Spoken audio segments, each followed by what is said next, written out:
Good morning students. आज बेटा हम पढ़ेंगे वीडियो नंबर 6, कविता के बहाने।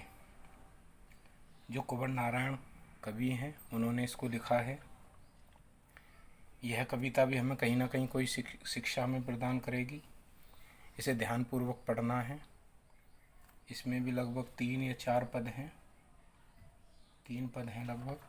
तो पहला पद मैं पढ़ रहा हूँ, इसको ध्यान से सुनना है। बाद में इसका हम अध्ययन करेंगे कि इससे हमें क्या शिक्षा मिली, कवि इससे क्या चाहता था कि हमें उससे कुछ शिक्षा मिले और हमारे जीवन में कहाँ इससे प्रेरणा मिल सकती है। तो ये बाद में बात करेंगे, लेकिन आप पहले इसको समझें। कविता एक उड़ान है चिड़िया के बहाने, कविता की उड़ान भला चिड़िया क्या जाने, बाहर भीतर इस घर उस घर, कविता के पंख लगा उड़ने के माने, चिड़िया क्या जाने। देखिए बेटा,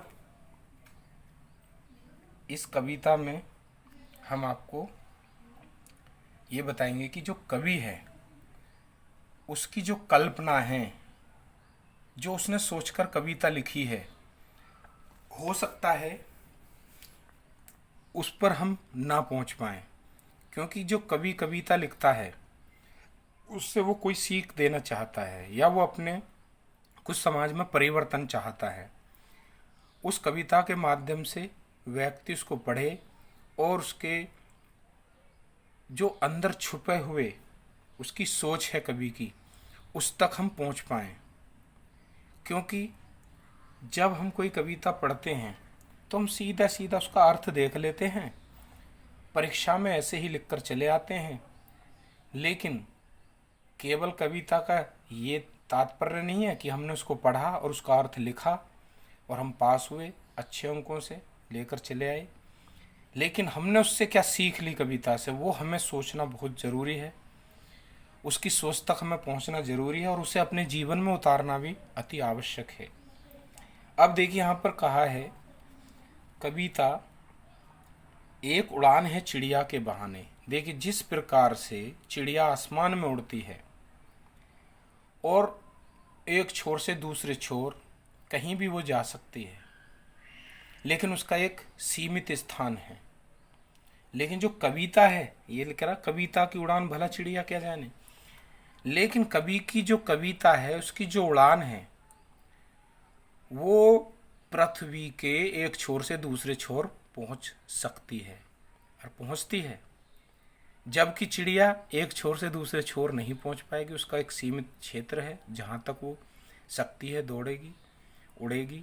लेकिन कविता जो है उसकी शक्ति असीमित है, उसका अंत नहीं है और उसकी उड़ान को चिड़िया नहीं समझ सकती। तो यहाँ दूसरी लाइन का ये अर्थ है, कविता की उड़ान भला चिड़िया क्या जाने।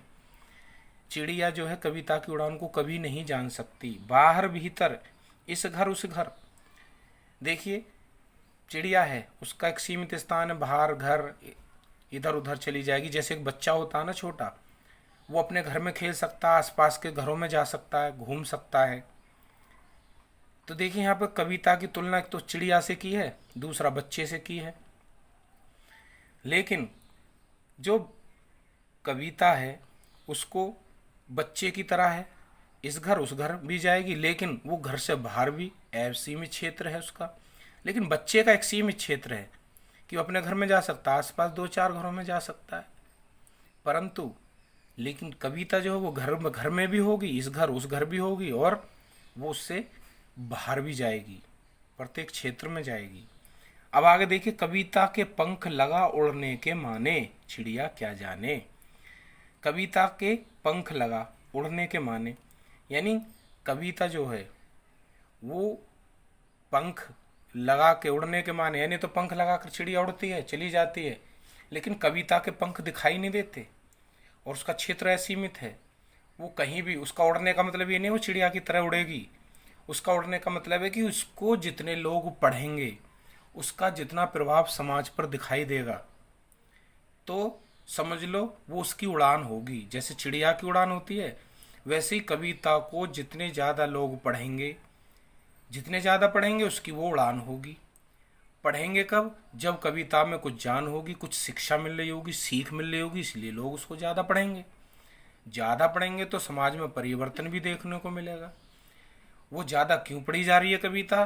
क्योंकि लोगों को उसके अंदर छिपे ज्ञान से कोई शिक्षा मिल रही है, बहुत गहरी शिक्षा उनको मिल रही है, जिससे उनके जीवन के लिए वो कारगर सिद्ध हो रही है। तभी वो कविता एक क्षेत्र से दूसरे क्षेत्र, दूसरे क्षेत्र से तीसरे क्षेत्र, और इस प्रकार से वो सब जगह छा जाती है, सब जगह वो फैल जाती है। तो यहाँ पर छात्रों, मैं आपको यही सिखाना चाहता हूँ इस कविता के माध्यम से, जो कवि के विचार हैं वो क्या कहना चाहता है। यानी कविता के बहाने उसका बहाना बन जाता है कि उसने कविता मनोरंजन के साधन में कविता गा के बता दी, परंतु उसके अंदर जो ज्ञान छुपा हुआ है वो असीमित है। उस ज्ञान को समझने के लिए हमें अपनी बुद्धि का इस्तेमाल करना होगा, और उसके अंदर जो छिपा ज्ञान है वो हमें क्या शिक्षा दे सकता है। देखिए, हम दोनों ज्ञान ले सकते हैं, नेगेटिव भी यानी नकारात्मक भी, और पॉजिटिव यानी धनात्मक। हमें कभी भी जो शिक्षा लेनी है वो हमें धनात्मक ही लेनी है, पॉजिटिव लेनी है। पॉजिटिव हमारे जीवन को सफल बनाती है, और नेगेटिव हमारे जीवन को गर्त में ले जाती है, हमें नुकसान पहुंचाती है।